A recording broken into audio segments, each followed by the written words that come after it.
So good evening, everyone. I'm Professor Sally Wheeler, Dean of the ANU College of Law. Let me begin by acknowledging the Ngunnawal people, who are the traditional custodians of the land on which we're hosting this virtual lecture this evening, and pay my respects to their elders, past and present. And please let me extend this respect to all Aboriginal and Torres Strait Islander peoples in attendance today. The Kirby Lecture in International Law was instituted by the Centre for International and Public Law, CIPL, in 2008 to recognise and honour the Honourable Michael Kirby, AC CMG's long passion and service to international law. The inaugural 2008 lecture was delivered by the late Professor Judge James Crawford, AC SC. Professor Crawford was undoubtedly one of the finest international legal scholars this country has produced. And on behalf of the ANU and ANU Law in particular, let me take this opportunity to pay tribute to his many contributions to international law and extend our condolences to his family circle. Other Kirby lecturers have included Justice Louise Arbour, Professor Hilary Charlesworth, Professor the Honourable Gareth Evans, ACQC, Professor Gillian Triggs, Judge Christopher Wiramantri, AM, and the Honorary Professor Bill Campbell, QC, PSN. The topic for tonight's lecture is very timely. It is international law and the provocation of the digital. Before introducing tonight's speaker, Professor Fleur Johns, I'm delighted to be able to say that Michael is joining us for her lecture tonight and will make some remarks at the end of the lecture. And we are recording the lecture and it will be made available widely after this event. So after Michael's remarks, we'll be time for some questions, which we will ask you to put in the chat function of the Zoom box, and they will then be taken by Fleur. Fleur Johns, to many of you, needs no introduction, but I'm going to give her anyway. She is a professor in the Faculty of Law and Justice and an ARC Future Fellow at UNSW Sydney. She works on international law and legal theory, and her current research focuses on changing modes of lawful relations emerging in the context of digital technology. In 2021-2022, Fleur will be a visiting professor at the University of Gothenburg, Sweden, and she's previously held visiting appointments in Europe, the UK, the US, and Canada. She serves on multiple editorial boards, including that of the American Journal of International Law. Her many books include Non-Legality in International Law, Unruly Law, CUP 2013, and International Legal Personality, Ashgate 2010. She's currently working on a new book, co-authored with an ANU Law PhD graduate, Dr. Caroline Compton, entitled #Help, the Digital Transformation of Humanitarianism and the Future of Global Order. After receiving arts law degrees from Melbourne University, Fleur studied at Harvard as a Menzies Scholar, from both her LLM and doctoral degrees. She was awarded the Leighton Prize for Research in International Law. She's also a member of the New York Bar and a fellow of the Academy of Social Sciences in Australia. We invited Fleur to speak tonight because her work is rigorous, creative, and not afraid to tackle important contemporary legal problems and challenges. We are really disappointed not to be able to host Fleur at ANU in person due to the Sydney lockdown and the ACT travel restrictions. We were truly delighted when she agreed to deliver the lecture this evening. It's one of the most significant occasions in the life of CIPL and ANU Law. So let me hand over to Professor Fleur Johns to deliver the 2021 Annual Kirby Lecture in International Law.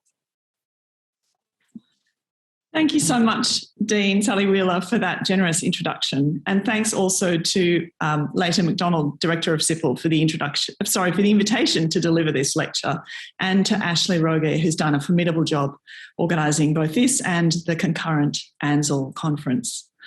I'd also like to express my appreciation to Michael Kirby, he advised me that I shouldn't address him as Justice Kirby earlier in our conversation, both for his support of this lecture, but also, more importantly, for his support of the international legal community in Australia, for whom he remains an intellectual lodestar.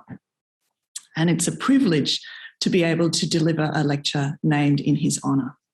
I'm giving these remarks, given the lockdown, from a place at the crossover between Bidjigal and Gadigal lands of the Eora Nation, lands that remain unceded today. So what are international law's signature operations?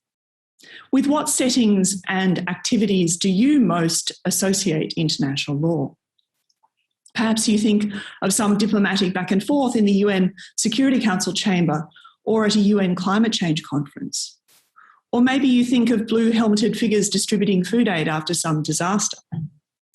It could be that you think of an international border, although it may be some time since you crossed one, or the efforts of the International Court of Justice to resolve disputes over borders. Or some of you might think of the International Space Station orbiting our planet and the agreements that keep it there. In all these settings and many others, we can discern international law's basic architecture at work. All of these scenes feature encounters between states and between those charged with governing and representing states. Of course, there are other ways of relating internationally that feature in these scenes too. Cities, Indigenous peoples, corporations, and faith-based organisations are all active in the domains to which I alluded. And international lawyers are mindful of all these kinds of non-state intermediaries.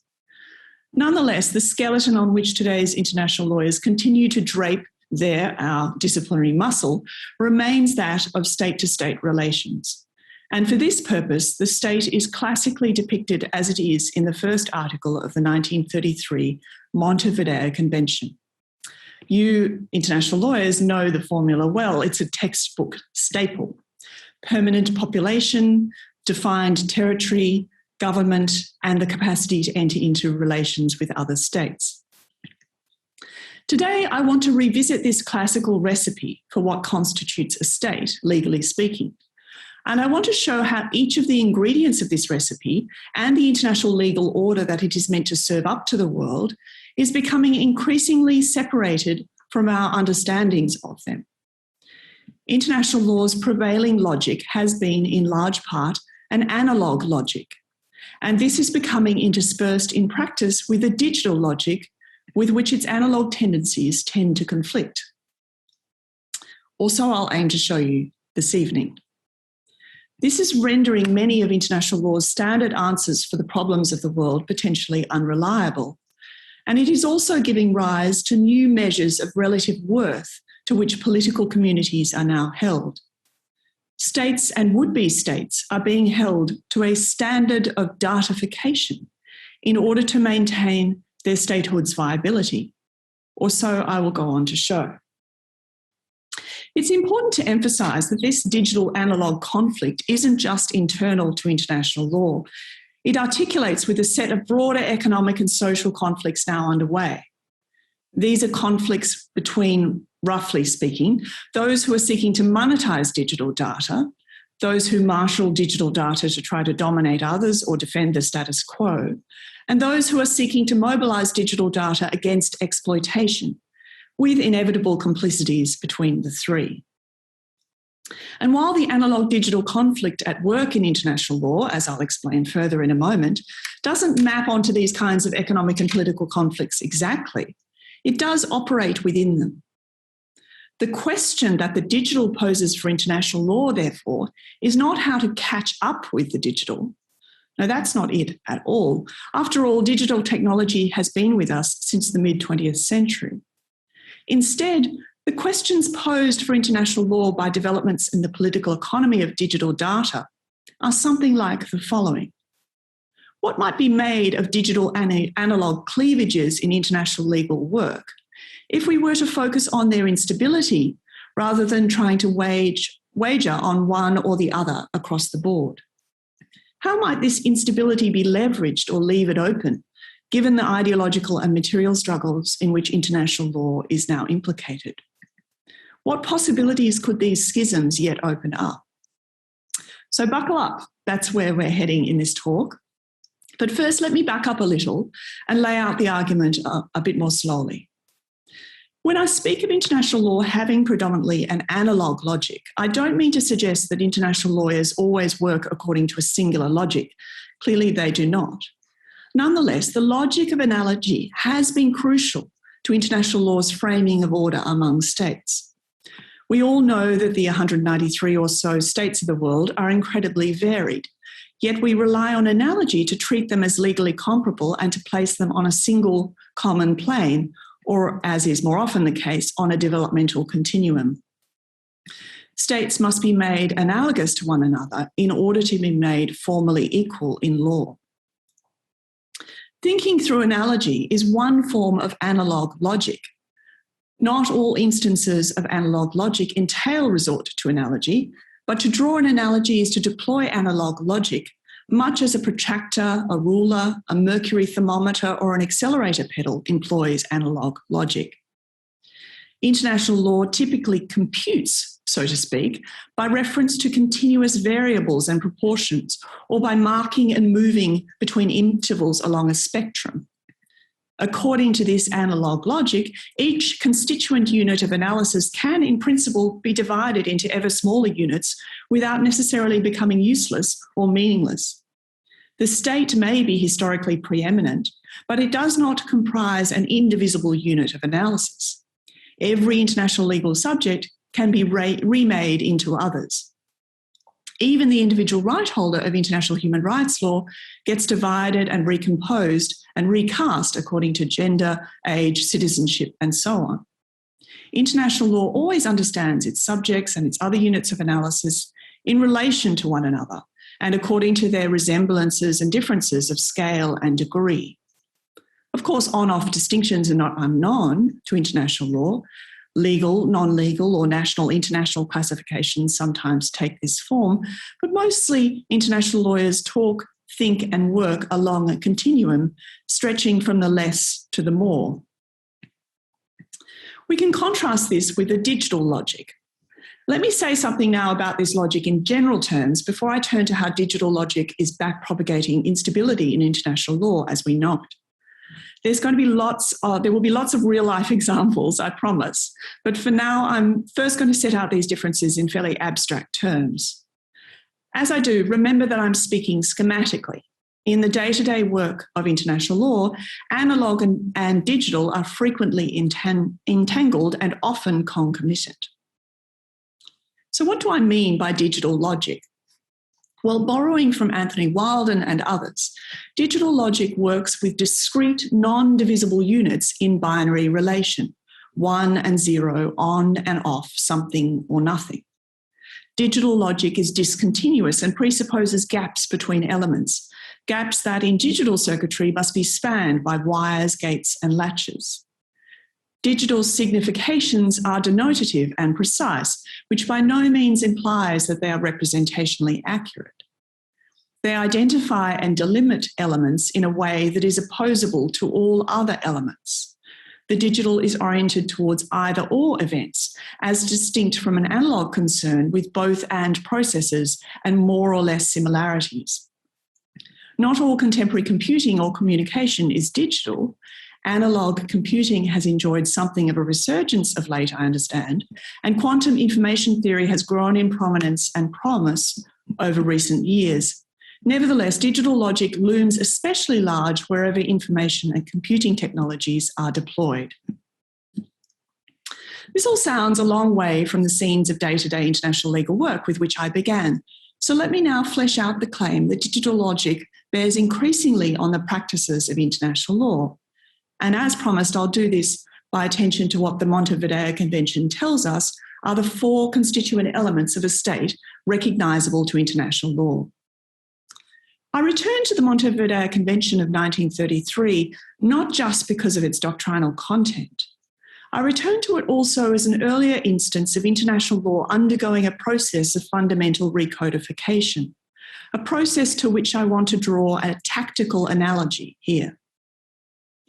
As Arnulf Becker-Lorca has observed in his book Mestizo International Law, The Montevideo Convention comprised part of a concerted effort by scholars, governments, and scientific associations during the first few decades of the 20th century to, quote, modernise the classical legal order inherited from the previous century, end quote.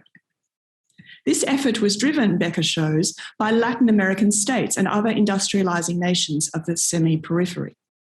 To our eyes, the Montevideo Convention's stipulation of the formal requirements of statehood can seem staid and dusty. However, Becker reminds us that seen from the perspective of the semi-periphery, codification opened a precious opportunity for discussing and changing the basic structure of international law. What the Montevideo Convention delivered in this context was a blow to the standard of civilization. That is, as you know, the requirement that would-be states and decolonising peoples demonstrate that they are civilised enough to attain membership of the international legal community. More on that in a little while. For now, the Montevideo Convention is a helpful reminder that elemental transformation of the international order does take place periodically and may do so again. The recodification of international law now underway is of quite a different kind to that attempted by the Montevideo Convention. What is being recodified is not doctrine but practice. The changes that I'll describe do not pertain to the Convention's doctrinal gatekeeping about who might or might not qualify for statehood in a court or among legal advisors to foreign ministries. Rather, I'm talking about change in the day-to-day work of states maintaining their statehood. Nonetheless, the openings and instabilities that recent changes create in international law's analogue architecture go once again to the basic structure renegotiated at the time of that convention. And the peoples and places in the semi-periphery and the periphery are once again crucial drivers and bearers of this change. How then does the digital logic that I've described make trouble with international law's expectation of states having permanent populations attributable to and governable by them? According to most international law commentary, the term permanent population connotes a relatively stable, organised community of people that a state might call its own. In practice, it almost always implies a people counted by a census or through fiscal information gathering. A population is a statistical category assembled for purposes of comparison, both internal comparison between its constituent subcategories and external comparison among populations. Whether or not a state can rally a population to call its own is really only a concern for international legal doctrine at the point of independence or secession. Nonetheless, international law maintains a working assumption that every state is answerable, albeit in different ways, to and for a more or less permanent population. The way in which states lay claim to and purport to answer to a permanent population is, however, changing.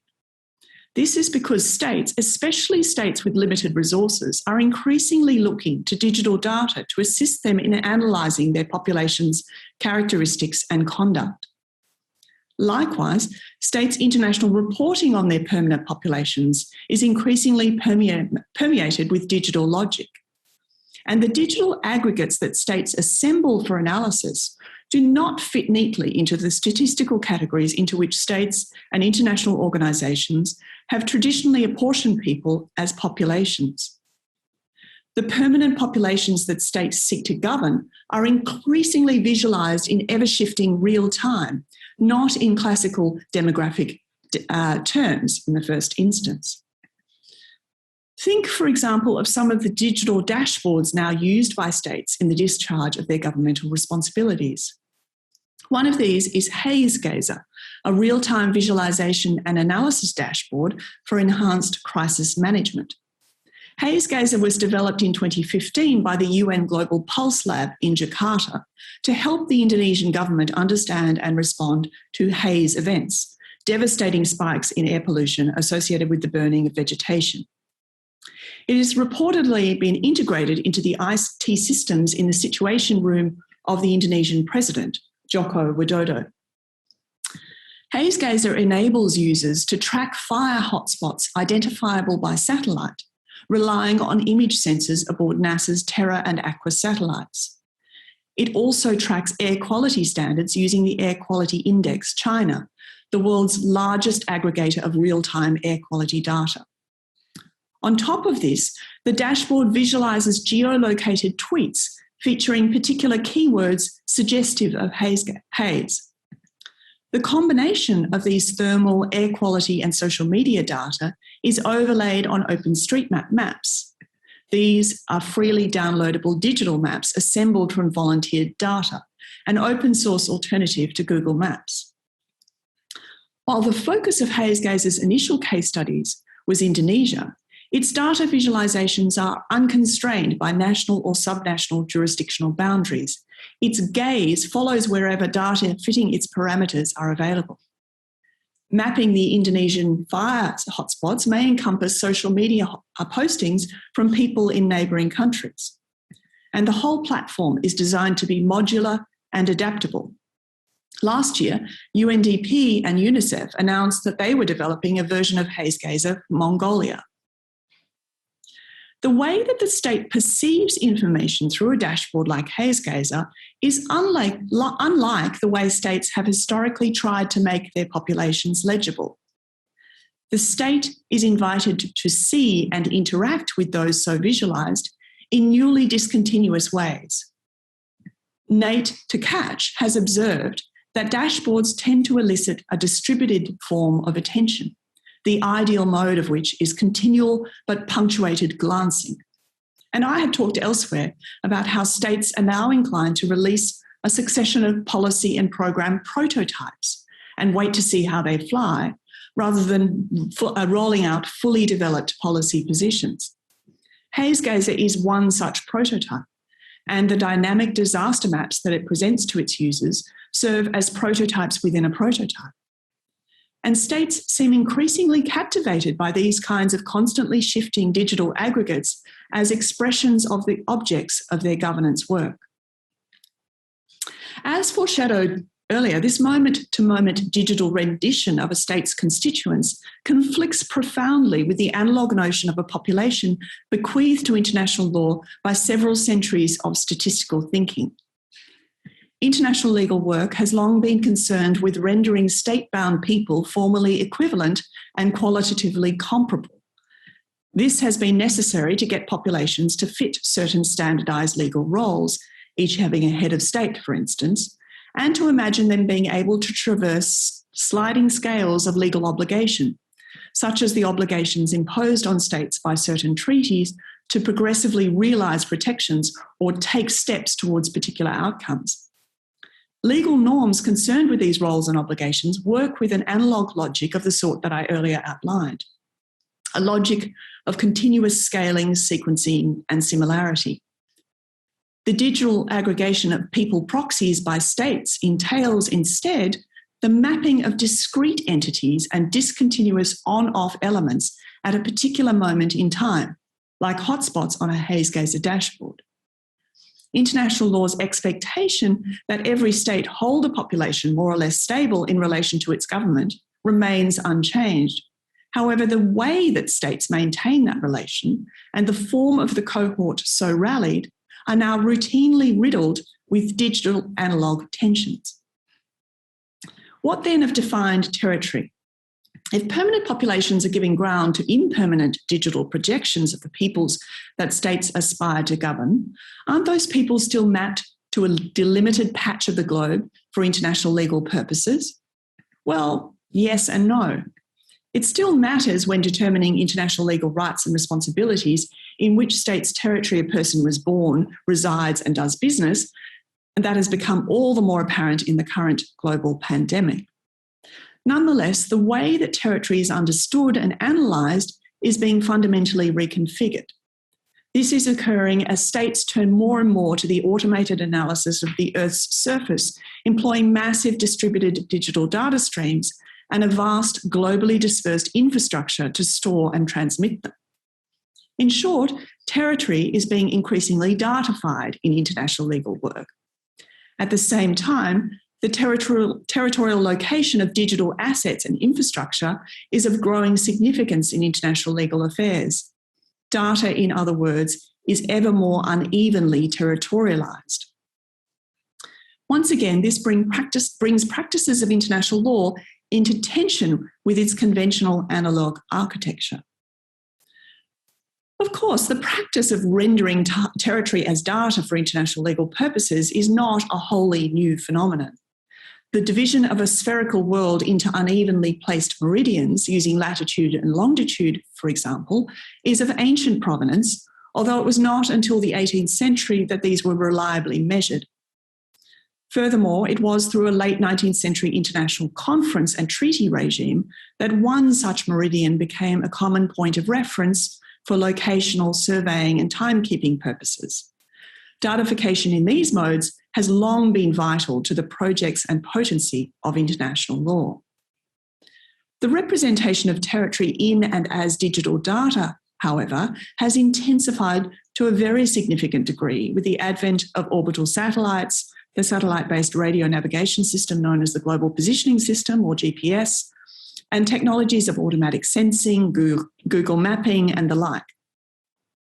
Profusion of sensor networks and advances in their sophistication have fostered aspirations to seed the planet with continuously operating data collection and data generation nodes. Digital transmission from these nodes has an all-or-nothing quality that can be appealing for international organisations operating under conditions of global uncertainty. Digitally encoded images or sounds can be transmitted in near-perfect reproduction, up to the point where the noise level or the amount of unwanted signal interference wipes out a significant number of bits, at which point their transmission will completely fail. In regulating nuclear testing, for example, the Comprehensive Test Ban Treaty Organisation operates a global network of seismic stations, hydroacoustic centres detecting sound waves in the oceans, listening stations for atmospheric infrasound, and radionuclide detecting stations. With digital data so collected, they seek to determine when and where a nuclear device of any size is detonated, and to evaluate the lawfulness of that detonation under applicable international law. Territory so datified and thereby made actionable for law and policy decisions still performs bounding, distributive, and placement functions for international legal purposes, yet it does so in a distinctively digital mode. State territoriality becomes a matter of managing and maintaining a dynamic, time-sensitive planetary skin of digital data. And the term planetary skin here references the work of the Planetary Skin Institute, a non-profit organisation co-founded by Cisco and NASA in 2008, with the goal of building a platform of planetary eco-surveillance. NASA has since made available online an open source virtual globe compatible with multiple operating systems through its NASA World Wind initiative. And all of these kinds of projects, of which there are many more, depend on the discrete partitioning and the ordering and naming of cells for unique spatial indexing. Territory so digitised is less predisposed to fencing and bounding in the manner conventionally required to sustain states' territorial claims and property rights. Analogue borders on the global plane are typically presumed to be continuous and unbroken, barring interstate disputes. Analogue property rights in international law tend to vary by degrees along a spectrum, from sovereign rights of exclusion and immunity to variable rights of exploration and extraction in different domains. Digitised territory, on the other hand, has much more of a pixelated quality. It allows for much more granular differentiation between this piece of territory and that. Digital representations of territory suggest that states' international legal authority can be switched on and off in precise locations and at particular times. As a result, the task of patrolling state boundaries is becoming more and more about data collection, distribution, curation, and personalisation. And that is the case even though state fencing and policing of physical borders continues apace. For these reasons, states worry as much about their access to digital infrastructure, to undersea cables and orbital satellites, as they do about maintaining and defending physical borders. Meanwhile, international law offers relatively few means for states or others to contest digitised boundaries or to raise concerns about transboundary incursions or exclusions of a digital kind. In the past few years, the International Court of Justice has ruled on many traditional boundary disputes, recently including disputes between Bolivia and Chile and between Costa Rica and Nicaragua. However, in 2010, just before Costa Rica instituted proceedings against Nicaragua in the border dispute to which I just alluded, Nicaraguan military and government officials admitted to an accidental invasion of Costa Rican territory involving Nicaraguan troops taking down a Costa Rican flag and erecting a Nicaraguan flag on Costa Rican territory. The invasion was attributed by the Nicaraguan troop commander to an error on Google Maps that misrepresented the location of the border between the two countries by some 2.7 kilometres. Now, this didn't come up explicitly in the ICJ proceedings. Perhaps it was a bit too embarrassing for all concerned. Nonetheless, satellite image data were tendered in support of Costa Rica's claims that Nicaragua had been illegally dredging their territory. As it happened, the court found this evidence insufficient because it was unclear. Some images were obscured by the tree canopy.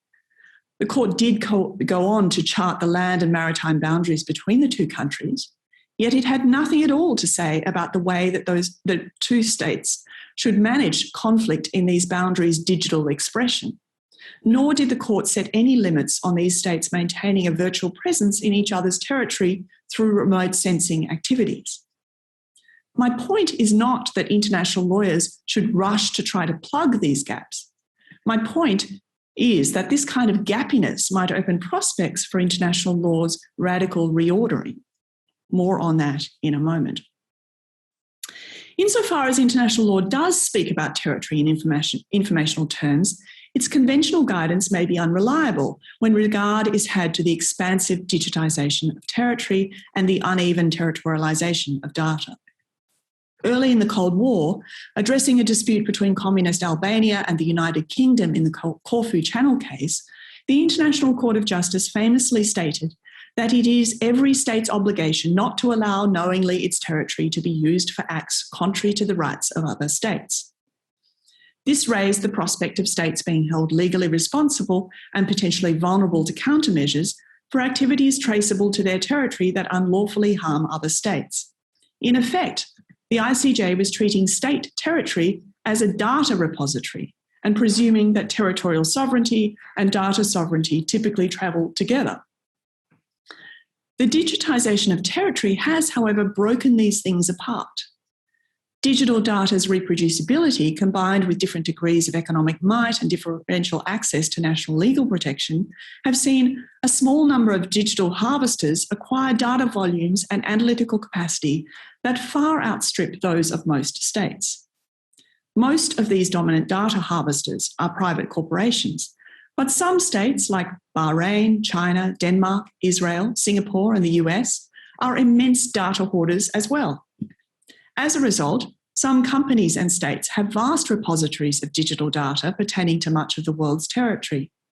Meanwhile, other states have less data about activities ongoing on their territories than large commercial digital platforms do. This data deficit is often treated as a mark of particular states' unwillingness and inability to govern, and used to justify even more intrusive surveillance and data gathering on their territory, thereby entrapping them in a downward spiral of digital data-borne domination. So we're now halfway through the Montevideo Convention's 4 criteria for statehood, and you can already see the pervasiveness of the digital analogue conflicts with which the day-to-day work of international law is riddled. International legal institutions, such as courts and tribunals, persist in their efforts to manage a global chessboard of equal sovereign states, each with a defined territory and a permanent population. Meanwhile, the edges and contents of those state territories are being re-expressed in digital formats, of which international law has little grasp. This is taking place under hybrid regimes of public and private law and the de facto jurisdiction that large digital platforms enjoy. These digital dynamics are often in conflict with the predominantly analogue assumptions of international law. So what does this all make of the governmental capacities that international law expects of its member states? As you know, this is the third of the qualifications that the Montevideo Convention demands of a state. A state should have a government. It is important to note that this expectation has never been incompatible with the delegation of governmental powers to private or hybrid public-private actors. Practices of states contracting in and out for the exercise of governmental powers were certainly well known to the states who gathered in Montevideo in 1933. Even so, the contemporary practice of government around the globe has taken on dimensions that would never have been anticipated in 1933, and some of these involve the intermediation of digitality. Digital technology increasingly mediates states' interactions with their employees, citizens, and residents through automated systems. Data scientists are now routinely involved in the production of official government statistics, and the UN has championed this through its Global Working Group on Big Data for Official Statistics. By way of one example, specialists from the Asian Development Bank's Statistics and Data Innovation Unit have been working with the Philippine Statistics Authority, the National Statistical Office of Thailand, and the World Data Lab to examine the feasibility of poverty mapping using satellite imagery and associated geospatial data. The goal of this work has been to address some of the limitations and costs of traditional poverty estimation techniques. A second aim has been to try to meet the expectation of the 2030 Sustainable Development Agenda that government development indicators will be disaggregated by location, gender, age, and income. To this end, automated analysis of satellite data to infer the intensity of night lights has been used as a proxy for economic development on the assumption that places that are brighter at night are generally more economically developed than those that are less well lit. Digital data in this instance is mobilised in the hope of refining reporting against an analogue scale. Poverty is made readable according to whether lights are on or off. Estimating poverty in this way is, however, known to be not always sound, especially in large urban areas and in the poorest of areas. Because of this, satellite luminosity data is considered most promising for states where conventional data sources are worse or non-existent. In these settings, for all its flaws, remotely accessed digital data may be seen as better than the alternatives. This is but one illustration of the burgeoning digitisation of government on the periphery. In the process of having growing recourse to digital data, state governments are being recomposed and reoriented. Many countries' governments now include Chief Information Officer, Chief Technology Officer, and Chief Innovation Officer roles, as well as countless subordinate roles, such as the e-governance champions that India has sought to embed in its line ministries. In Australia, the Innovation Exchange operating within the Department of Foreign Affairs and Trade since 2015 is exemplary of these kinds of changes in emphasis and investment. Government's efforts of digitisation have also seen a range of commercial actors become influential mediators of governmental and intergovernmental operations. Palantir is one notable and controversial example. In 2019, the World Food Programme announced its entry into a 5-year partnership with Palantir aimed at helping the WFP better use its data to streamline the delivery of food and cash-based assistance in emergency relief operations. This followed an initial pilot program in Iraq, in which Palantir helped reduce WFP's food basket costs by more than 10%. It did so by making small changes in these baskets' content without reducing nutritional values. Much as automated securities trading arbitrages small differences in value that only become apparent through the processing of vast volumes of digital data, Palantir introduced a litany of small on-off adjustments into WFP operations, adjustments over which it will be very difficult for the WFP to gain a holistic long-term view beyond the calculation of incremental cost savings. In these and other ways, the practice of digitising intergovernmental operations is making of government something other than it has previously been.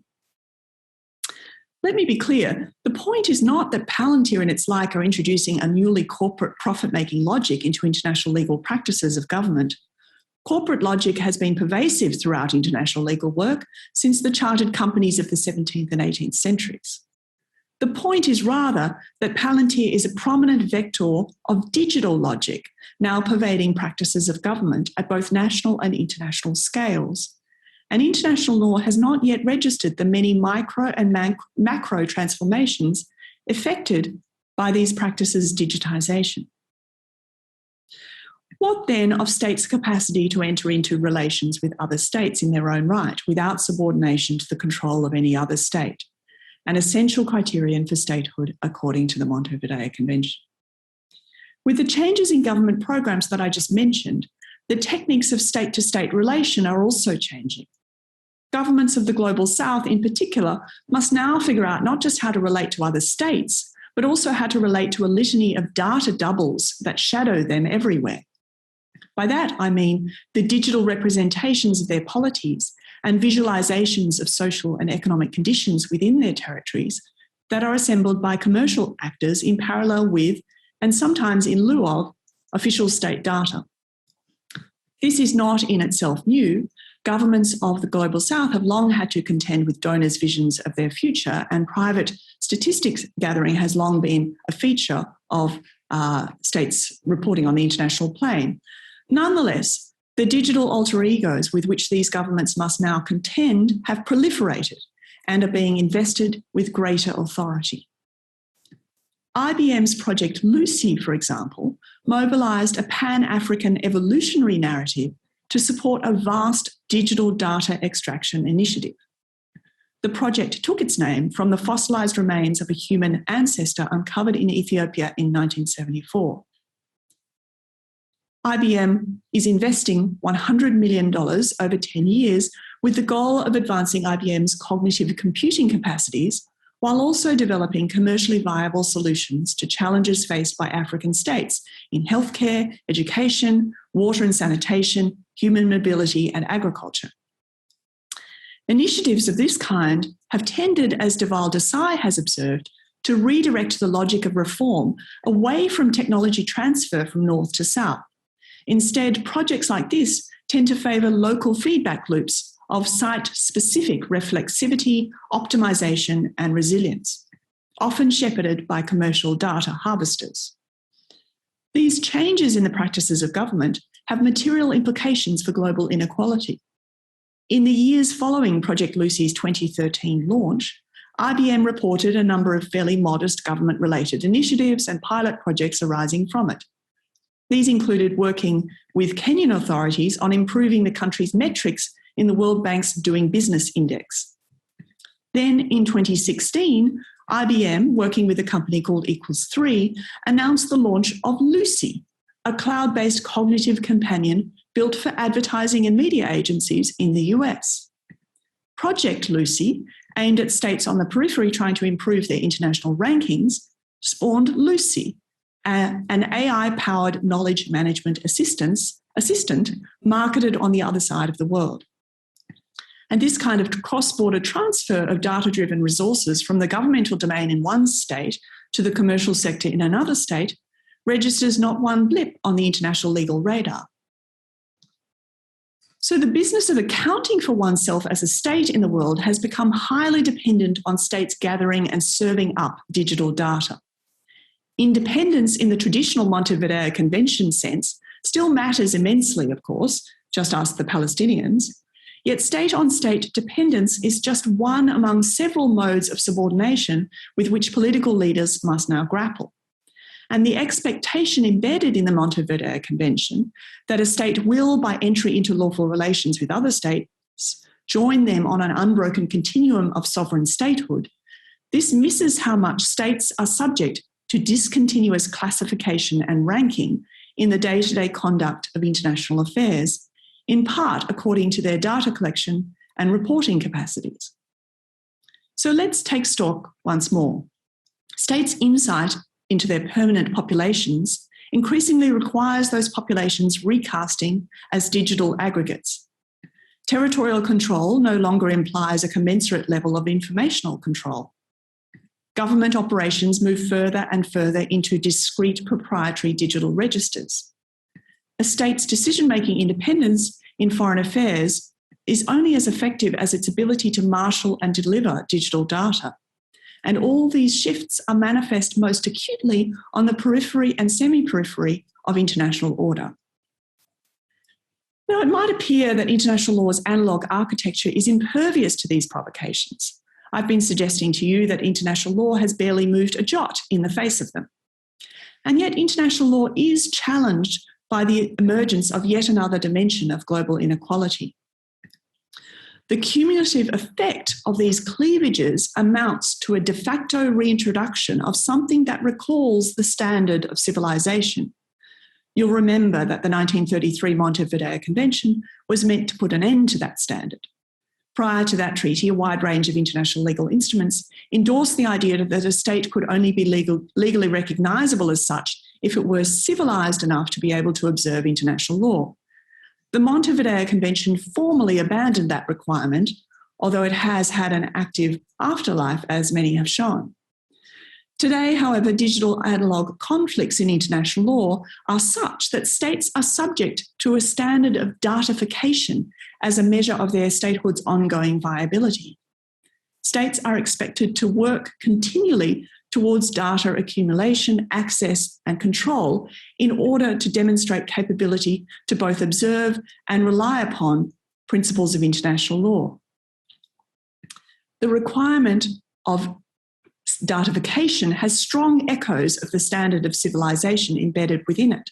Some states are routinely asked to deliver more data to the international plane than others. Think of Project Lucy. And yet it operates according to a distinct digital logic. States could always be more or less civilised, but Kenya will only ever be placed in this or that place in the Doing Business Index, depending on the data that it is able to deliver to the World Bank with IBM's help. Precisely as would-be states have gained access to some of the conventional markers of statehood anticipated by the Montevideo Convention, the goalposts have moved into the digital sphere. And analogue gains do not necessarily translate into digital ones.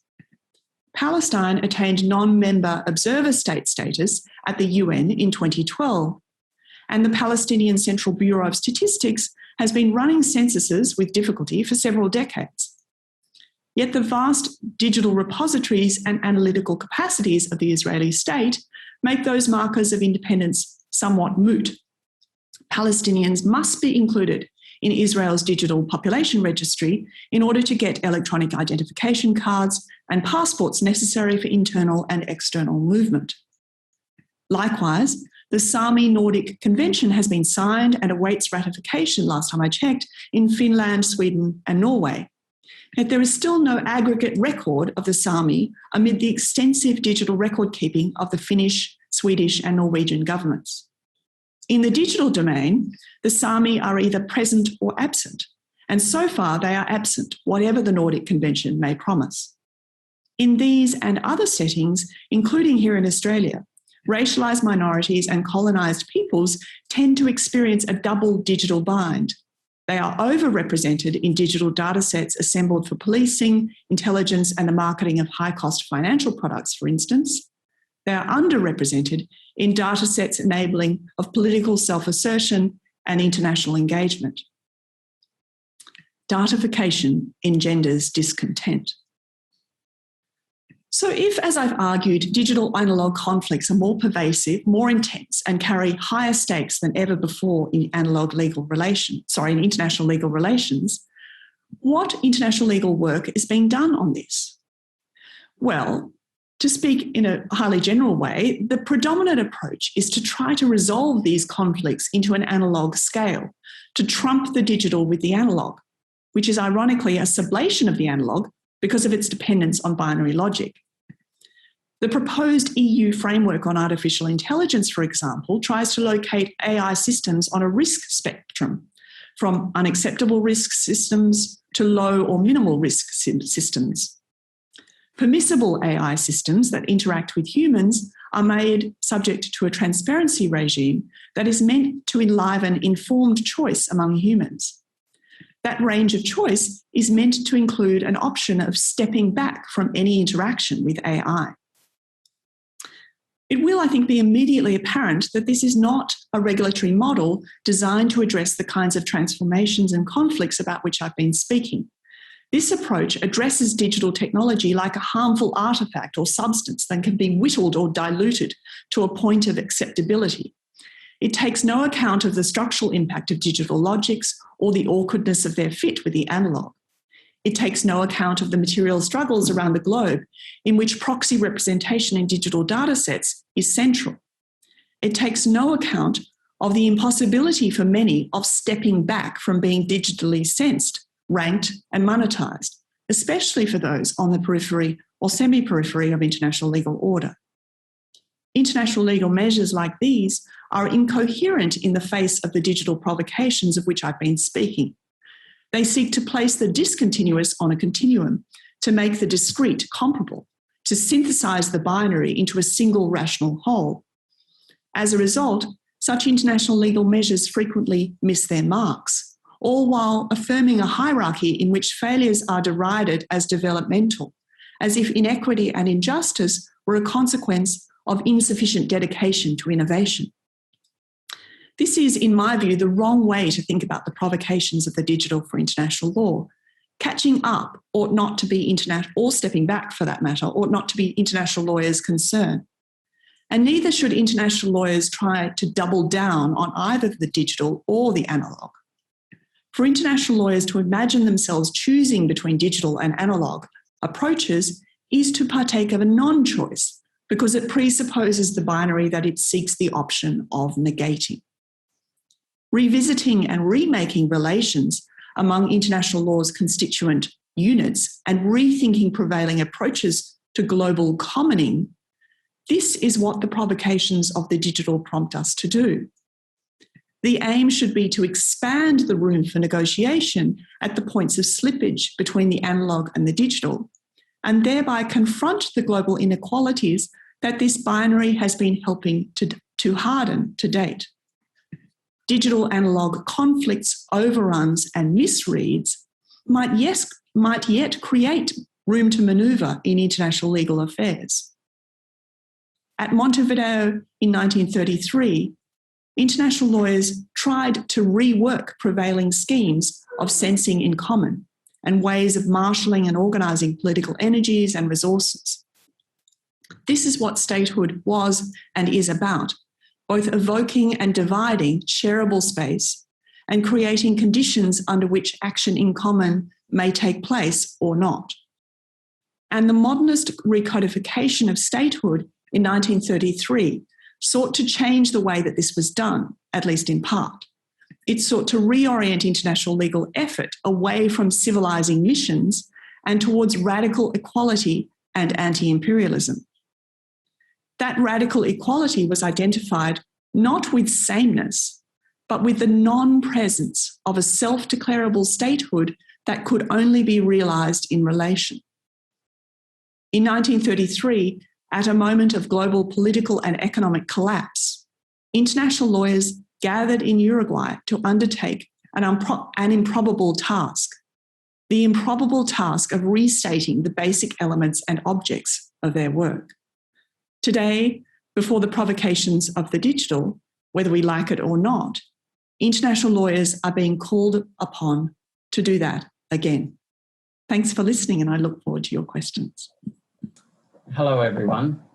My name is Leighton Mcdonald, and I'm the Director of CIPL. Now, if I was standing before you in person rather than speaking into my computer screen, right now is the moment where I would be pausing, waiting patiently for your applause to abate. So let me fill what I think is an unfortunate absence of the sound of many hands clapping by saying directly to Fleur, thank you so much for your stimulating lecture this evening.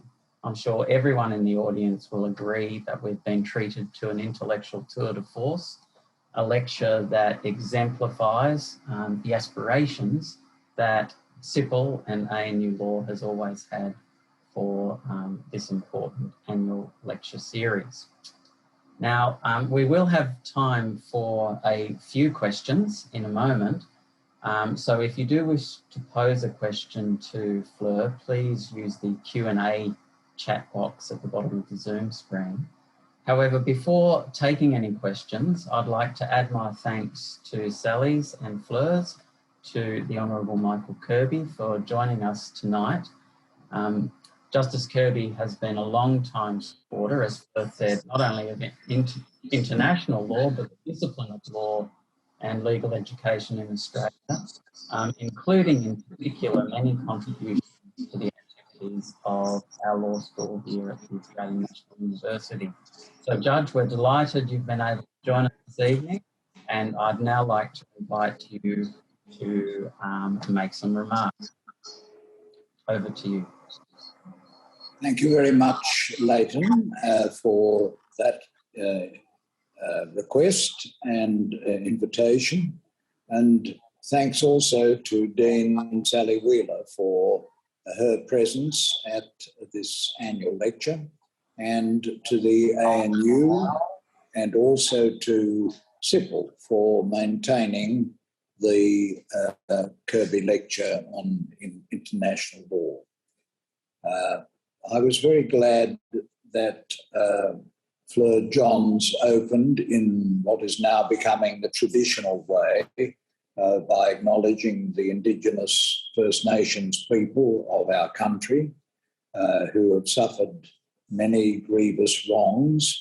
But her lecture was a special treat because generally that is said and then almost forgotten. But the substance of her lecture concluded with a reminder of the need to see what she was saying in the context of the injustices and inequalities of particular people, and that certainly includes in the digital space, and it also certainly includes the Indigenous people of Australia. I was also pleased that she began with her tribute to James Crawford. James Crawford I came to know in the 1970s when I supported his appointment to the Australian Law Reform Commission as a full-time commissioner. That led to his moving from the famous Adelaide Law School, so strong in international law, and coming to Sydney and then moving on to the Dean of Law at Sydney and thereafter to the Webble Professorship at Cambridge. His loss is a tremendous blow. And we were due to have a special memorial session tomorrow at the Great Hall of the University of Sydney. This has been delayed because of the COVID situation until the 23rd of September. But we will take time in SIPL and in the University of Sydney, at the University of Adelaide, and all universities in Australia where international law is taught, to honour this truly remarkable man. He died prematurely and he died in much pain, and he died far from his native land.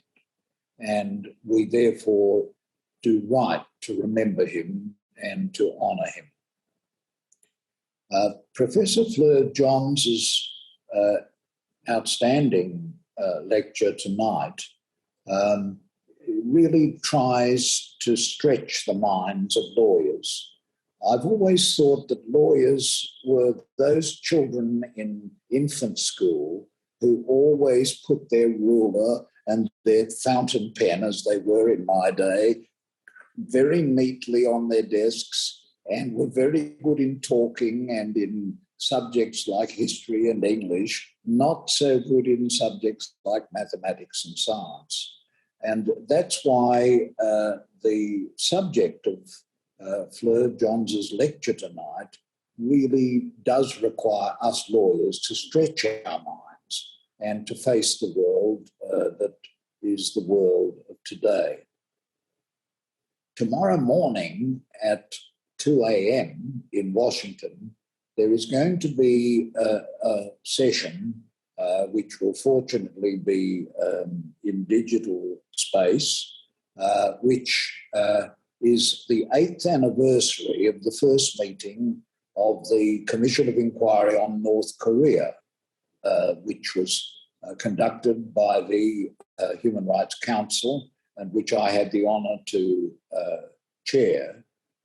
And I reminded the participants in Washington next morning that it began with a session which is going to be repeated today in Washington, tomorrow their time, on the subject of satellite imagery of the detention centres in North Korea.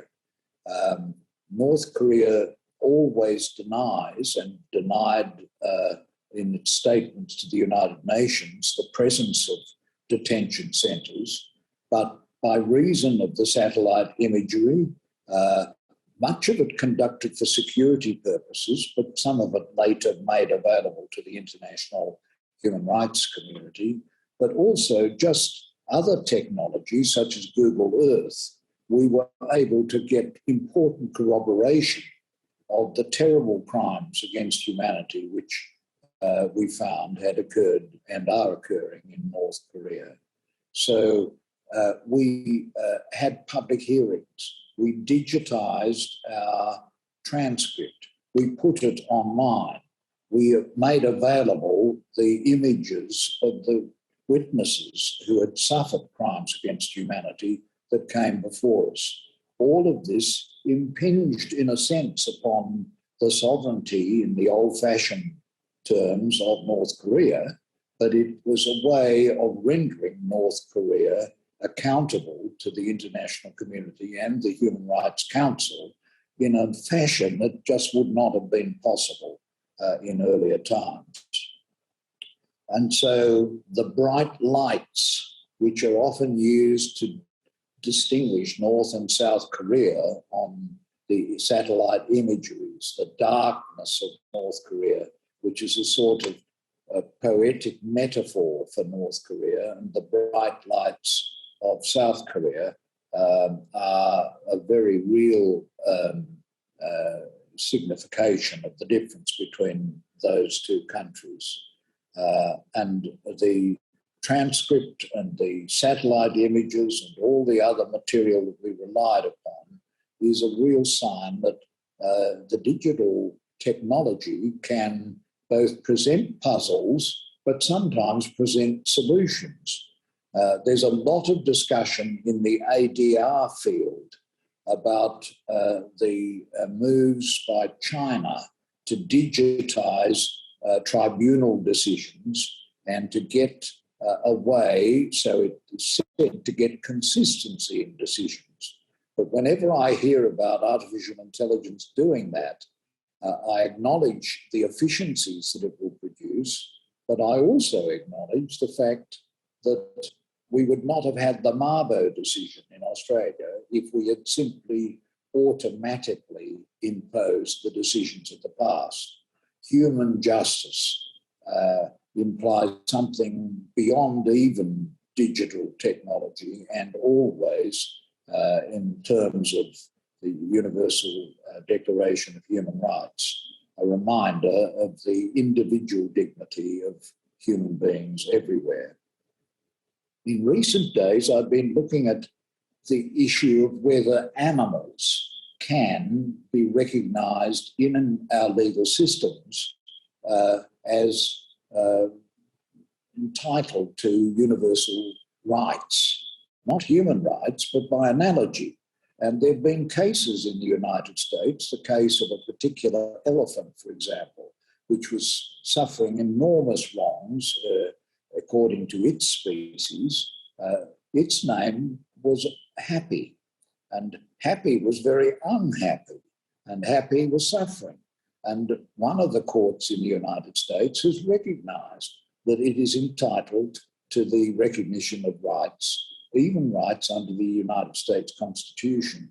So developments of this kind make the very tiny development that I proposed in Al-Kateb against Godwin of using international law by analogy in the development of our concepts of our constitution and our statutes and our common law, it makes it a very tiny step forward.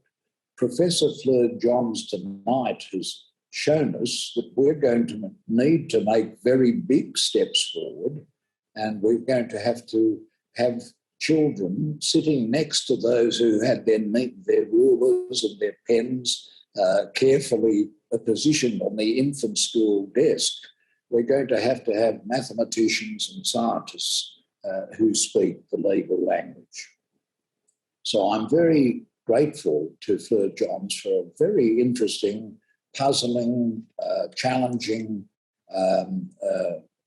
Kirby lecture. I think if James Crawford was still with us, he would have found it very interesting and challenging because his mind was always open to new ideas, and his loss is to be lamented on this occasion. So to you, Fleur, I express sincere thanks for your lecture, and I thank you, Leighton. I remember you as a young art associate in the High Court of Australia not so many years ago. And I thank you for what you're continuing to do for international law. I thank the ANU and CIPL, and I express deep appreciation that the Kirby lecture is continuing because the problems are expanding. Thank you very much, Judge, for those, as always, very interesting and insightful reflections of yours. Okay, so Fleur, we do have a number of questions, and I'd like to pose at least two of them to you in view of the time. Let me just say that the theme of all of these questions appears to be what a wonderful lecture it was. So we'll start there. The first question is from, it happens to be one of your colleagues, Ros Dixon at UNSW. And her question was, or is, can you comment on whether you think the analog digital shift is bigger, smaller, or of the same magnitude in other spheres such as the corporation, the constitution, etc., as it is in the international sphere? Yeah, as I would have expected from Ros, it's a difficult question to address, and it's not really one I've thought about. I've not really thought about relative change and kind of determining the degree of intensity of relative change. I mean, I suspect that the more obvious shifts are manifest elsewhere. It isn't immediately apparent that the digital provokes instability in international law. So I guess I'm interested in reading up that provocation. So I'm interested in maximising the intensity in international law against a kind of common sense, perhaps, or a first intuition that it would be a lesser shift for international law than perhaps, say, in other areas such as corporations law, the regulation of finance and securities, but I think I do think that one can plausibly and find equal provocation or comparable provocations in these other domains, international law and Ros's domain of constitutional law. So I'm not exactly answering the question because I don't think it's a disinterested question, but I'm interested in countering a sense that the shift is greater in, say, typically private law domains and at the national level than it is at the international. Thanks, Fleur. So the next question is from Ashraful Azad, and the question is, how do you see the future of people living on the edge of states such as refugees, stateless and vulnerable in society, who might be far more marginalised against the power of digitalisation at the hands of a smaller number of people, especially in global tech corporations? It's a great question, and obviously that constituency was uppermost in mind when I'm thinking about the implausibility of stepping back in the way that the EU regulation on AI proposes. I mean, it's impossible to step back when your life depends on delivering data or engaging in a data collection exercise. So in many ways, the future is quite bleak. In that, and there's a lot of work that documents the difficulties and the transformations of the refugee processing experience that are taking place as we see iris scanning and other methods coming into that domain. On the other side, though, we already have a lot of virtual affiliations in international law. I mean, in many ways, the idea of a citizen or residence is a virtual affiliation in that it doesn't depend on familiarity or proximity. And various states, in ways that international law tolerates, engage with their diasporas and extend political rights and resources to their diasporas in different ways. So some states allow members of the diaspora to vote or exercise other political rights. Some states allow affluent members of the diaspora or affluent non-citizens to acquire migration rights by, for example, pledging to make large investments in the... So we already kind of, even though we think of these boundaries and in the refugee setting, these boundaries can seem insurmountable, international law already tolerates and allows to flourish a range of virtual affiliations that don't correspond to classical boundaries of citizen, non-citizen, and so forth. So I guess I see some political strategic possibilities associated with thinking about not less affluent members of the diaspora, less affluent non-citizens, pleading for or making a case for these kinds of virtual affiliations and organising around those. I mean, obviously it's quite a speculative prospect, but there's a lot of interesting kind of organising efforts going on around in the digital domain around labour rights, around different forms of economic inequality. But I think I would expect, given how, people who flee across borders already have incredible resources of kind of political navigation and resourcefulness. And so I would hope and expect that there can be some political strategizing, political organising around virtual affiliations and their negotiability. They're already much more negotiable than we sometimes realise or recognise in our day-to-day management of migration. And I think perhaps we could share a bit of that virtual affiliation around a bit more widely. Wonderful. Okay, so I think we are out of time now. So all that remains is for me to again thank Professor Fleur Johns for firstly agreeing to deliver the 2021 Kirby Lecture in International Law, and also to congratulate her again on her learned and stimulating and challenging address this evening. And of course, I'd also like to thank everyone in virtual attendance tonight. Thanks for coming along, and CIPL very much hopes to see you at future events for the remainder of 2021 that we have in the pipeline. So I think that is a wrap, as they say, for tonight's event. Good evening to all from the ANU College of Law and also from CIPL.